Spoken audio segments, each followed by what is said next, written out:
Shalom Bapak Ibu, apa kabar? Luar biasa pastinya ya, tetap semangat di dalam Tuhan Bapak Ibu. Meskipun masih di rumah saja, kita tetap bersuka cita, amin? Amin. Kita mau siapkan hati kita mau mulai ibadah kita pagi hari ini. Terima kasih Tuhan, kami mengucap syukur Tuhan untuk semua berkat, untuk setiap penyertaan Tuhan dalam hidup kami Bapa. Kami bersyukur Tuhan untuk apapun kondisi kami hari ini Tuhan. Kami bersyukur karena Tuhan baik. Engkau baik Tuhan. Kita mau mengucap syukur sama Tuhan. Engkau baik Bapa, terima kasih Tuhan. Haleluya. Engkau baik, Yesus kau baik. Kami bersyukur Tuhan. Haleluya Yesus. Engkau baik Tuhan. Engkau baik. Terima kasih Tuhan, kita mau katakan Bapa Engkau sungguh baik. Haleluya Yesus.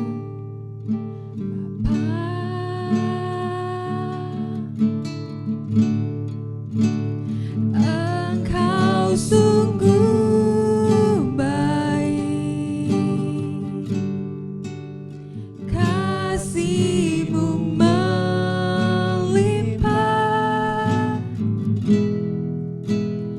di hidupku.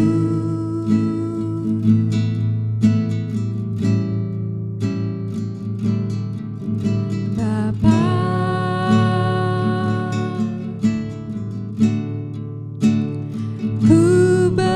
terima kasih berkat-Mu hari ini yang Kau sediakan bagiku. Ku naikkan syukurku, ku naikkan syukurku buat hari yang Kau beri. Tak habis-habisnya kasih dan rahmat-Mu. Selalu baru dan tak pernah terlambat pertolongan-Mu. Besar setia-Mu di sepanjang hidup. Ku naikkan syukurku, ku naikkan syukurku. Ini doa kami Tuhan. Buat hari yang Yes Jesus, Kau beri, tak habis-habisnya habis-habisnya kasih dan rahmat. selalu baru, Selalu baru dan tak pernah terlambat pertolongan-Mu.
syukur kita kepada Engkau yang Tuhan. layak, Terima kasih Tuhan, Engkau yang layak.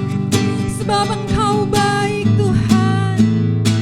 Engkau Membuat kami baik bersyukur, Tuhan. Apapun yang terjadi Tuhan, Engkau tetap baik. Engkau baik Yes Tuhan. Jesus, Engkau baik Tiada Allah yang Tuhan. seperti Engkau Tuhan. Kami percaya, Engkau Allah yang kami baik. percaya janji-Mu Oh Tuhan. Tuhan yang adil. Terima kasih Terima Yesus. kasih Yesus. Kami percaya, sungguh Engkau baik Tuhan. Haleluya.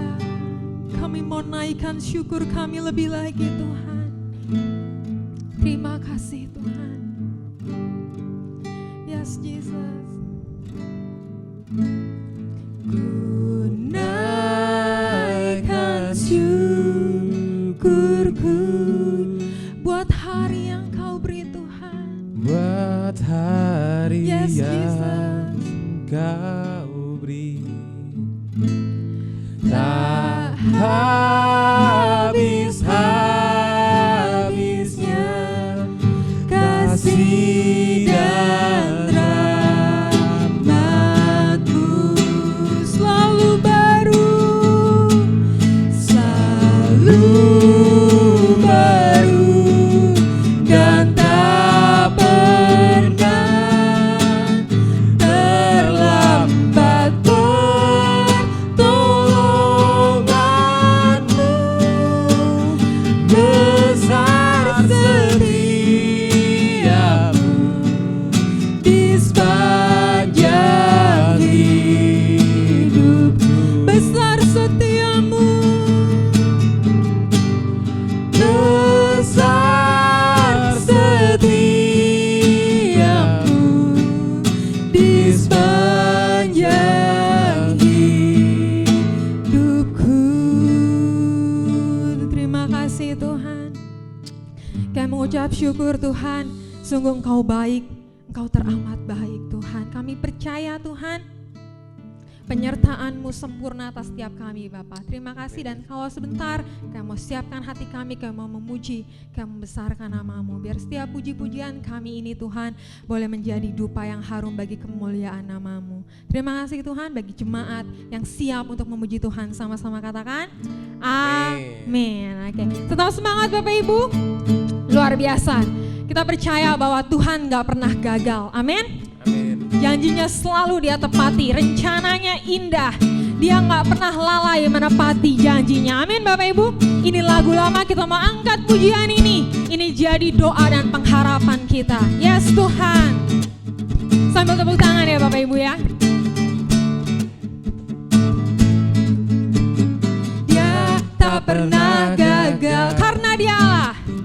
Karena Dia Allah, Dia tak pernah lalai, Dia jamin firman-Nya.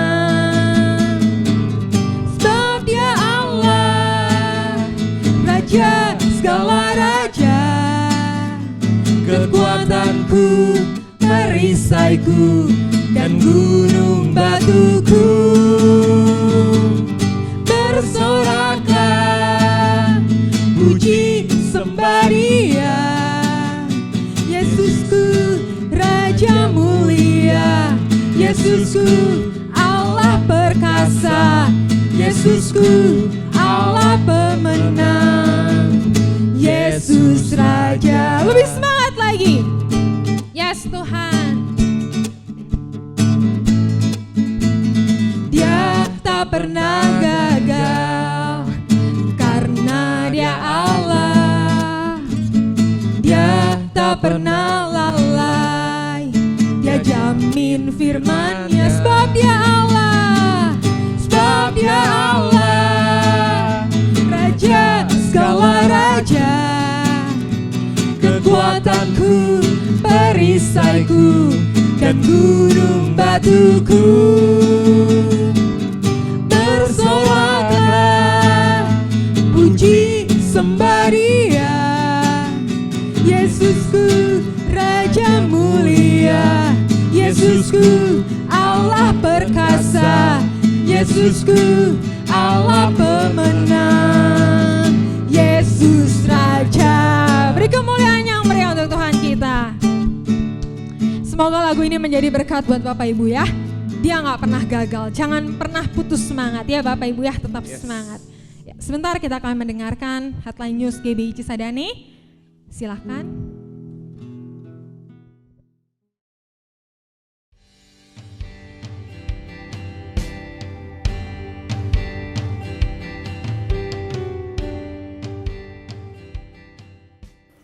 Doa puasa dilakukan serentak setiap Jumat dari jam bangun tidur sampai jam 5 sore. Pokok doa dan puasa adalah untuk dana pelunasan ruko. Gembala, staf gembala, komisi, pelayan, dan jemaat GBI Cisadane bersatu dalam doa di setiap malam dengan mengambil waktu antara jam 8 malam sampai dengan jam 11 malam.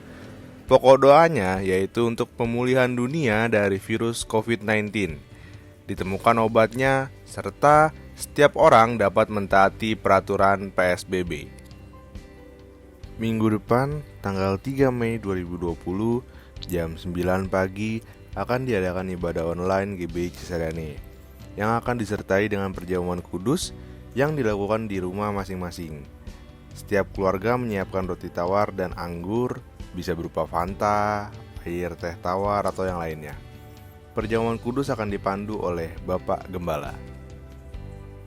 Untuk persembahan dan perpuluhan dapat transfer ke rekening BCA dengan nomor rekening 228282327 atas nama GBI Cisadane. Konfirmasi transfer dapat menghubungi Ibu Gusti di nomor WhatsApp 0811803810.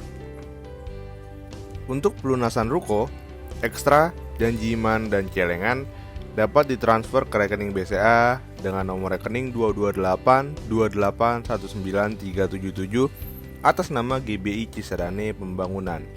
Konfirmasi transfer dapat menghubungi Ibu Yanti di nomor 08211 499 1511 atau dapat menghubungi Ibu Lilis di nomor 0878 096 98168. Bagi jemaat yang membutuhkan dukungan doa, dapat mengirim pesan melalui direct message Instagram atau DM Instagram GBI Cisadane @cisadane.ministry atau @cisadane.ministry.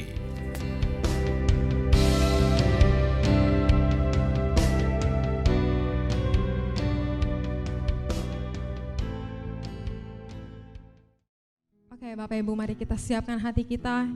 Kita mau masuk lebih dalam lagi ke hadirat Tuhan. Kita percaya biar hidup kita menjadi bukti kebesaran nama Tuhan. Terima kasih Tuhan. Yes Jesus. Terima kasih Bapa. Ya Tuhan. Hidupku menggenapi firman-Mu,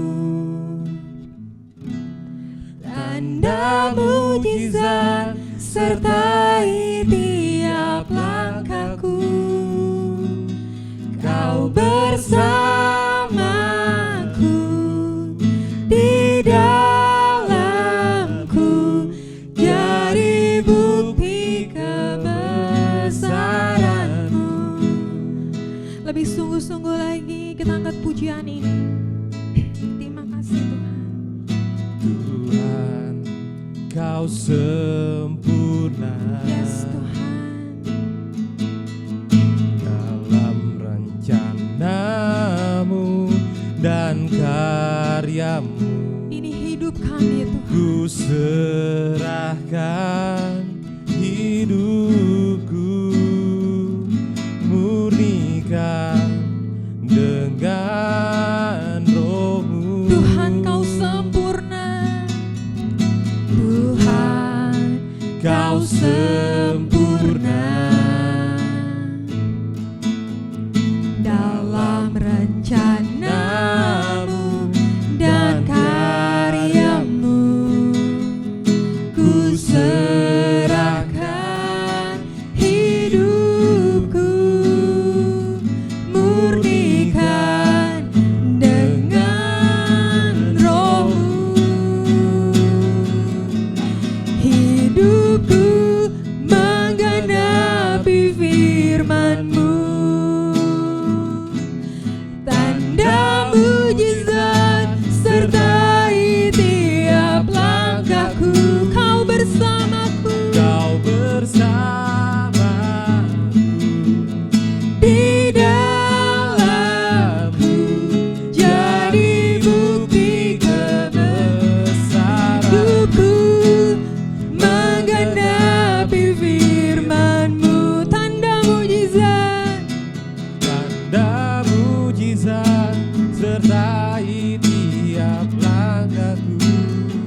bersyukur Tuhan pada hari ini Tuhan.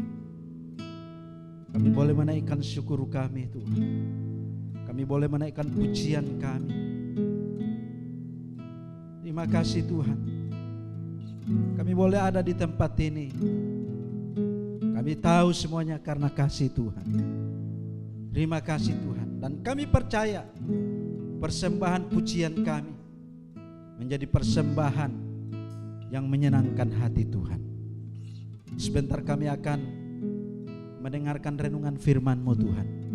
Sebelum kami mendengarkan Engkau yang sucikan hati kami, layakkan kami Tuhan, urapi kami Tuhan. Semua jemaat-Mu Tuhan yang mendengarkan di rumah mereka masing-masing Tuhan. Pada hari ini Tuhan, hamba-Mu berdoa Tuhan, urapi mereka Tuhan. Berikan seorang murid yang mau mendengarkan Tuhan kebenaran-Mu Tuhan.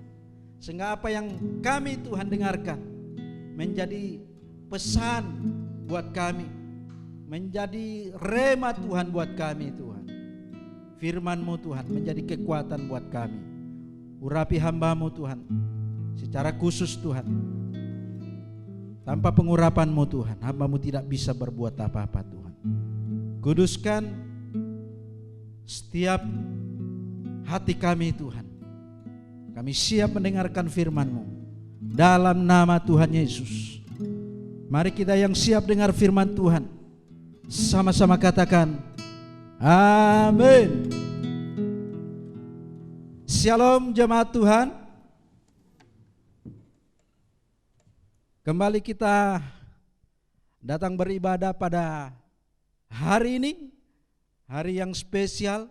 Di hari Minggu ini kita bisa menaikkan syukur kita lewat pujian kita.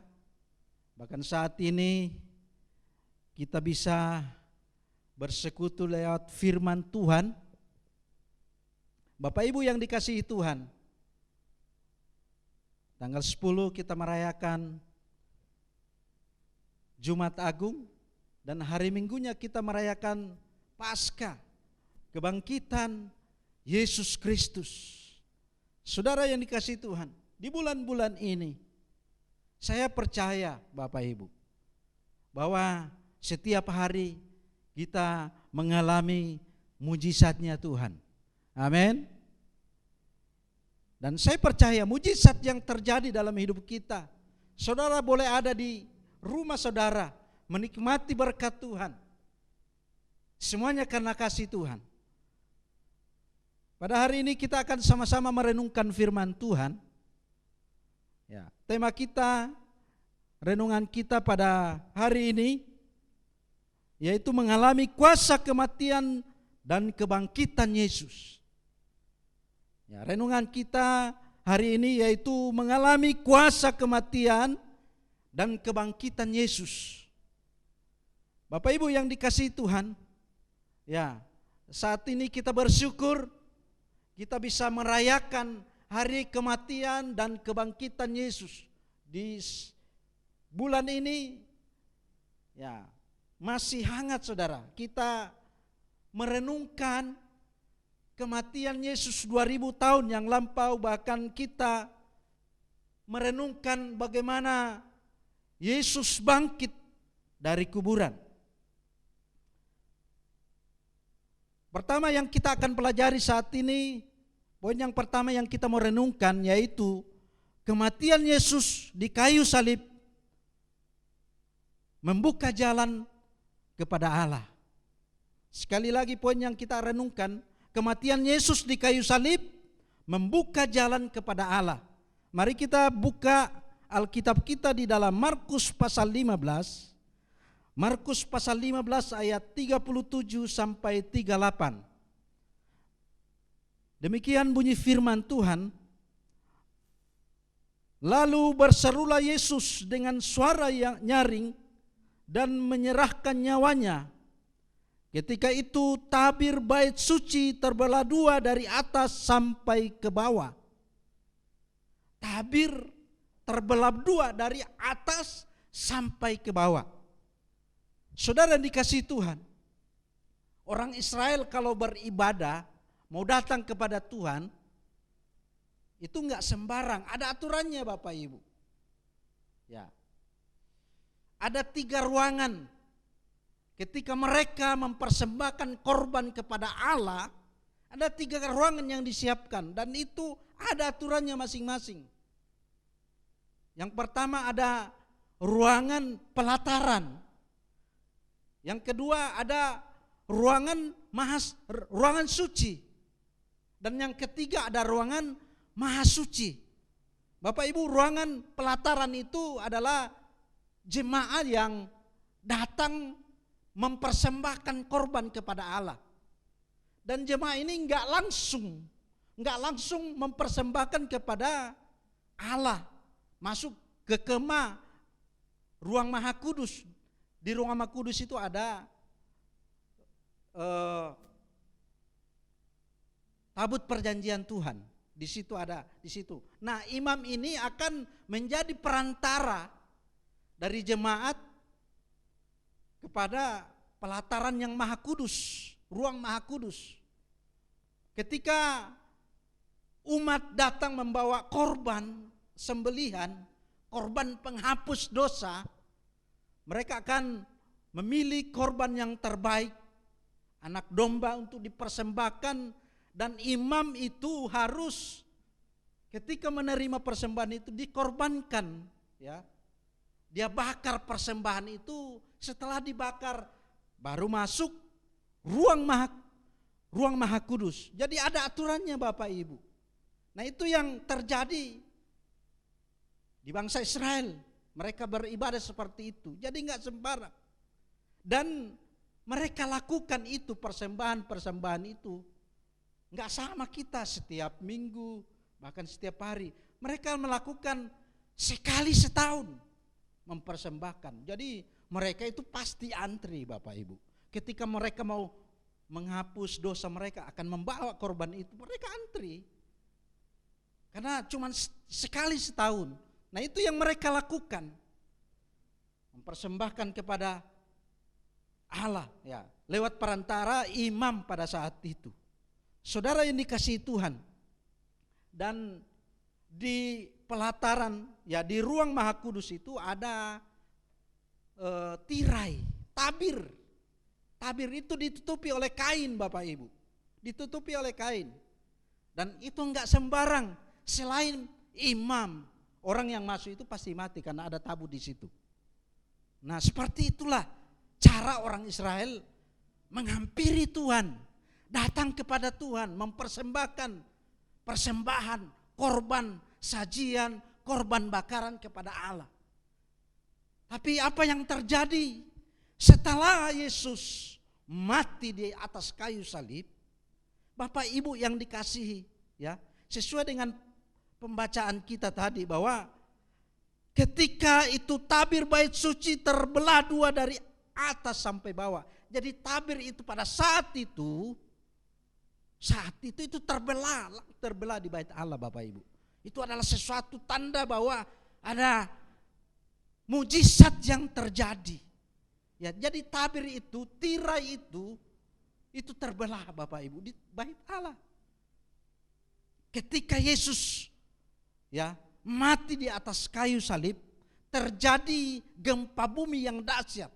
Bahkan dikatakan firman Tuhan di ayat sebelumnya, ayat 33, bahwa terjadi gerhana matahari. Ya, jam 12, jam 3 Yesus mati. Ya, sesuai dengan firman Tuhan. Bapak Ibu yang dikasihi Tuhan, ya, artinya ketika Yesus mati di kayu salib dan terjadi, ya, tabir, tirai itu yang masuk ruang maha kudus itu terbelah. Artinya Bapak Ibu bahwa ketika kita datang, ya, kita percaya sama Tuhan Yesus, menjadikan Yesus sebagai Tuhan dan Juru Selamat kita, maka enggak seperti di perjanjian lama lagi seperti yang dilakukan oleh bangsa Israel. Enggak pakai perantara lagi. Makanya, ya, ketika kita mempersembahkan persembahan kepada Allah, mempersembahkan pujian kita kepada Tuhan, jadi kita bisa langsung, karena tirai, ya, tabir itu udah terbelah oleh korban ya kematian Kristus. Jadi kita bersyukur Bapak Ibu. Ya, tidak seperti dalam perjanjian lama ketika kita mau mempersembahkan berdoa kepada Tuhan, mengaku dosa kita kepada Tuhan, enggak melalui perantara, tapi kita bisa langsung berdoa kepada Tuhan, kita langsung memuji Tuhan, menyembah Tuhan. Walaupun saudara suaranya falas itu enggak pengaruh, ya. Mau saudara mau duduk, mau saudara mau berdiri, mau berlutut, yang penting apa? Hati saudara. Yang setuju katakan amin.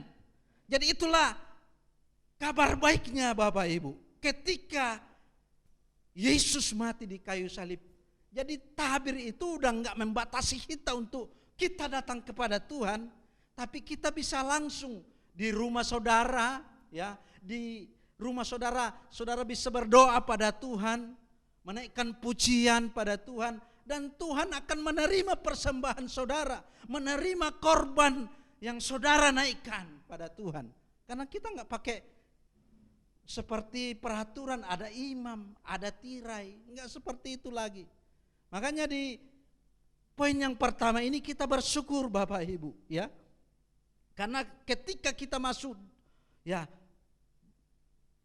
dalam ruang Maha Kudus berjumpa dengan Allah, ya, kuncinya di situ bahwa darah anak domba itu sudah merobek tirai tabir itu, sehingga kita bisa masuk, ya. Bahkan saudara ada di toilet menyembah Tuhan, persembahannya naik Bapak Ibu, ya. Jadi enggak pengaruh lagi tempat di mana saudara menyembah Tuhan, berdoa sama Tuhan, mau di mobil, mau di mana saudara, berikan persembahan, berdoa sama Tuhan, memuji Tuhan di motor, di mobil saudara menyembah Tuhan, maka persembahan kita itu akan menjadi persembahan yang diterima oleh Tuhan kalau kita melakukan dengan hati yang tulus di hadapan Tuhan. Jadi ini kabar baiknya buat kita, ya.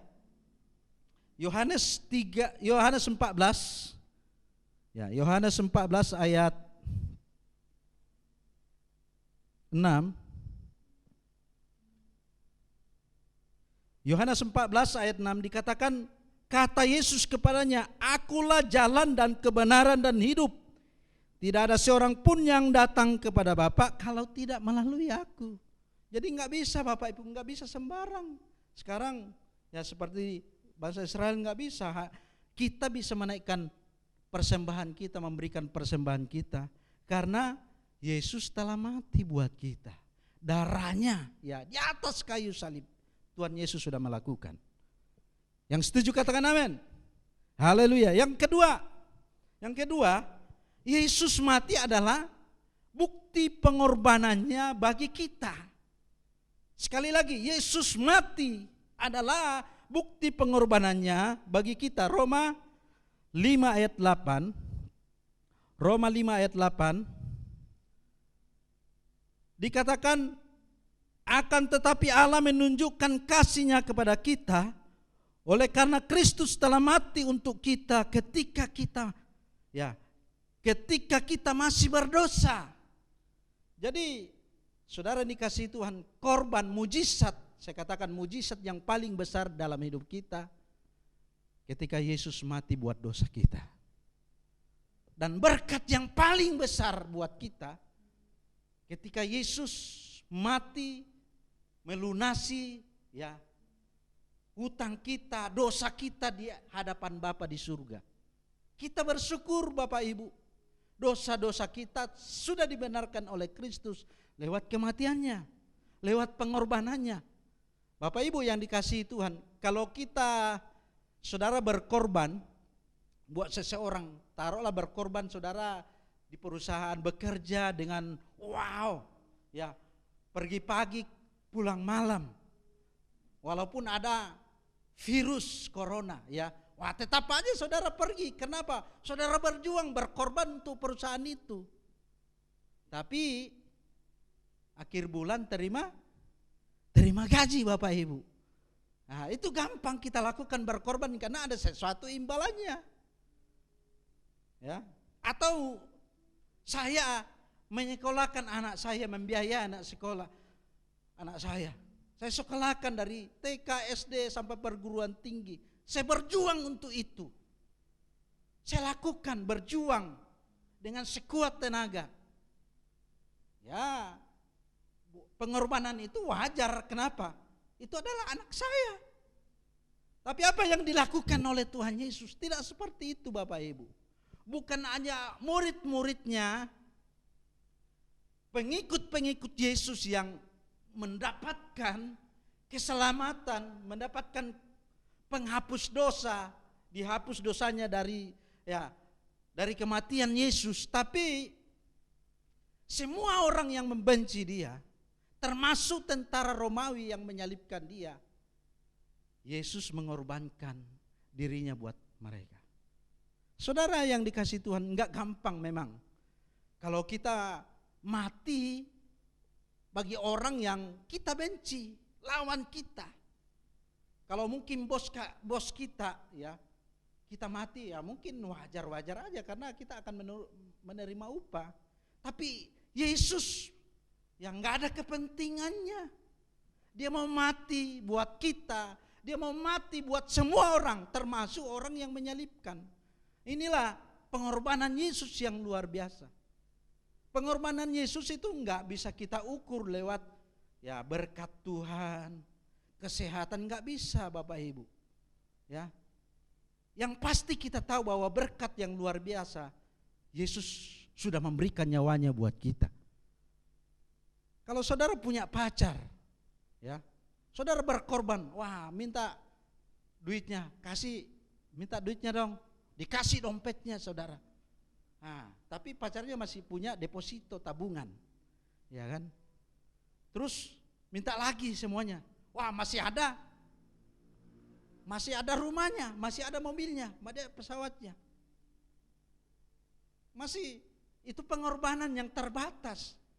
Tapi Yesus memberikan segalanya buat kita, memberikan nyawanya buat kita, bukan hanya dunia diberikan buat kita berkat-berkat Tuhan, tapi semuanya, nyawanya diberikan buat kita supaya kita diselamatkan oleh Tuhan. Ini yang kita renungkan, ini adalah berkat yang luar biasa dalam kehidupan kita. Yang ketiga Bapak Ibu, yang ketiga mengalami kuasa kebangkitannya, mengalami kuasa kebangkitannya. Tentunya semua kita yang mendengarkan firman Tuhan ini, pasti kalau saya tanya, saudara mau mengalami kuasa kebangkitan Yesus? Pasti setuju mau. Tapi hal yang kita mau lihat di dalam surat Filipi pasal 3 ayat 10. Ya. Filipi pasal 3 ayat 10 dikatakan, yang ku kehendaki ialah mengenal Dia dan kuasa kebangkitannya dan persekutuan dalam penderitaannya, di mana aku menjadi serupa dengan Dia dalam kematiannya, supaya aku akhirnya beroleh kebangkitan dari antara orang mati. Bapak Ibu yang dikasihi Tuhan, saya katakan tadi, kalau saya bertanya, apakah kita mau mengalami kuasa kebangkitannya? Pasti semua setuju. Ya, saya mau mengalami kuasa kebangkitannya.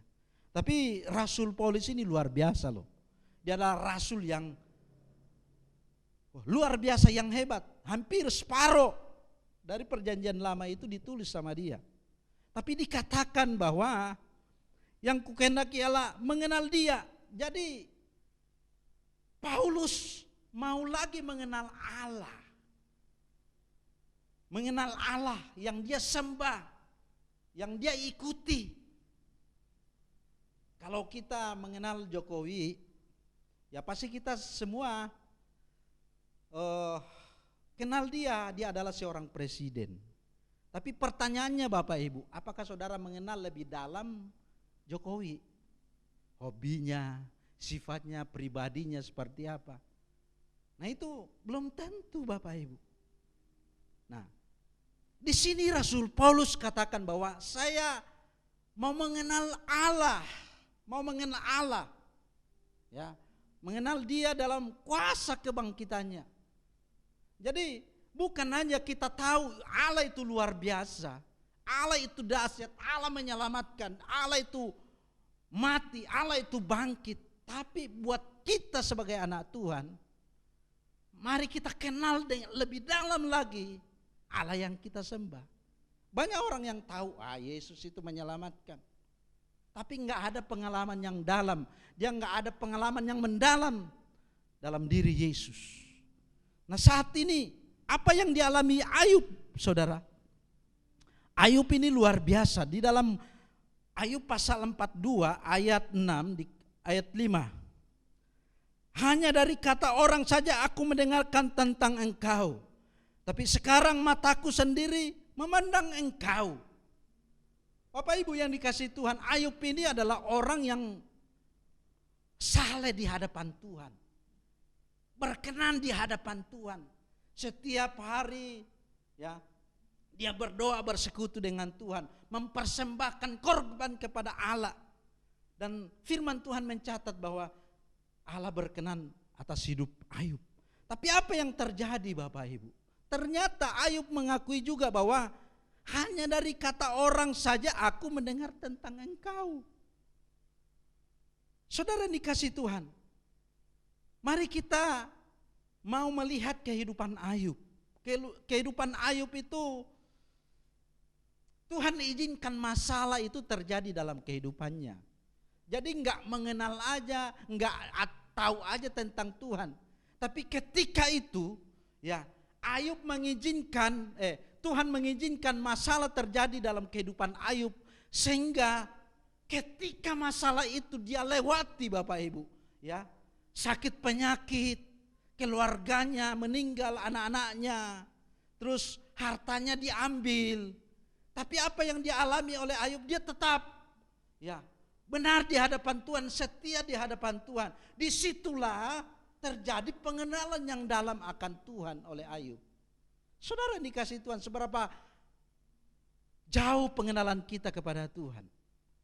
Mari kita koreksi diri kita.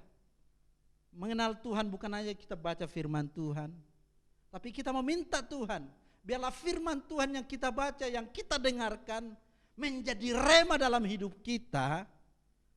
Menjadi ada pewahyuan yang timbul dalam hidup kita ketika kita mendengarkan firman Tuhan. Ada pewahyuan yang baru dari Tuhan. Sehingga ketika kita ada pewahyuan, terjadi iman yang kuat di dalam hidup kita. Waktu kita menghadapi masalah, waktu kita menghadapi penyakit, ya, itu enggak menjadi soal kenapa kita kuat di dalam Tuhan. Ada Roh Kudus yang memberikan kekuatan. Ada rema firman Tuhan yang Tuhan taruh dalam hidup kita. Sehingga waktu kita mengalami masalah, kita tetap kuat di dalam Tuhan. Itu adalah ya kekuatan, ya, kuasa dari kebangkitan Yesus. Gak usah takut hari-hari ini apa yang terjadi dalam kehidupan kita. Tapi yakinlah kuasa kebangkitan Yesus akan memberikan kekuatan buat kita. Minta Roh Kudus yang memberikan kekuatan yang baru buat saudara. Sehingga saudara mengenal lebih dalam akan Allah, ya, lewat masalah yang terjadi, lewat pencobaan-pencobaan yang Tuhan izinkan terjadi dalam kehidupan kita. Mari kita renungkan itu. Jangan kita bersungut-sungut, tapi kita mau belajar bersyukur di hadapan Tuhan. Segala sesuatu yang terjadi dalam hidup kita ada rencana yang indah. Saudara yang dikasihi Tuhan, saya tidak tahu apa yang menjadi masalahmu di rumah, tapi yakinlah firman Tuhan mengatakan bahwa Tuhan akan memberikan jalan keluar buat setiap masalah kita, pergumulan kita. Jangan takut. Bila firman itu merema, memberikan kekuatan dalam kehidupan kita. Sehingga kita dapat melakukan, menjalani kekristenan kita. Saya mau berdoa buat saudara. Saudara yang sakit, saudara yang mengalami masalah dalam kuliah, di dalam sekolah, di dalam pekerjaan, dalam bisnis, yakinlah Tuhan memberikan solusi yang terbaik. Mari kita angkat tangan kita di hadapan Tuhan. Terima kasih Tuhan. Mau berdoa Tuhan, buat jemaatmu yang ada di rumah, yang mendengarkan Tuhan pesan ini Tuhan. Apapun masalah mereka Tuhan, apapun pergumulan mereka Tuhan, hamba-Mu berdoa Tuhan, biarlah kuasa kematian dan kebangkitan Yesus nyata mereka Tuhan, menjadi kekuatan buat mereka. Bahwa sesungguhnya Yesus yang telah mati dan telah bangkit dari antara orang mati, mengalahkan segala kuasa-kuasa sakit penyakit, mengalahkan segala kuasa maut Tuhan. Kami percaya Tuhan, pada hari ini Tuhan, Engkau yang memberkati umat-Mu Tuhan. Engkau yang pulihkan yang sakit, Engkau sembuhkan Tuhan. Yang mengalami masalah, berikan jalan keluar Tuhan. Apapun yang menjadi masalah umat-Mu Tuhan. Kami percaya hari ini Tuhan, teguhkan firman-Mu. Mereka punya iman yang kuat, bersandar sepenuhnya akan Engkau Tuhan. Yang sakit disembuhkan Tuhan. Terima kasih Tuhan, terima kasih. Mari kita angkat tangan kita di hadapan Tuhan untuk menerima berkat. Jemaat yang dikasihi Tuhan, pulanglah, terimalah berkat dari Allah Bapa. Cinta daripada Yesus Kristus menyertai engkau, serta tuntunan Roh Kudus menuntun engkau saat ini sampai Tuhan Yesus datang yang kedua kali. Dalam nama Yesus, mari kita yang diberkati, sama-sama katakan amin. Shalom.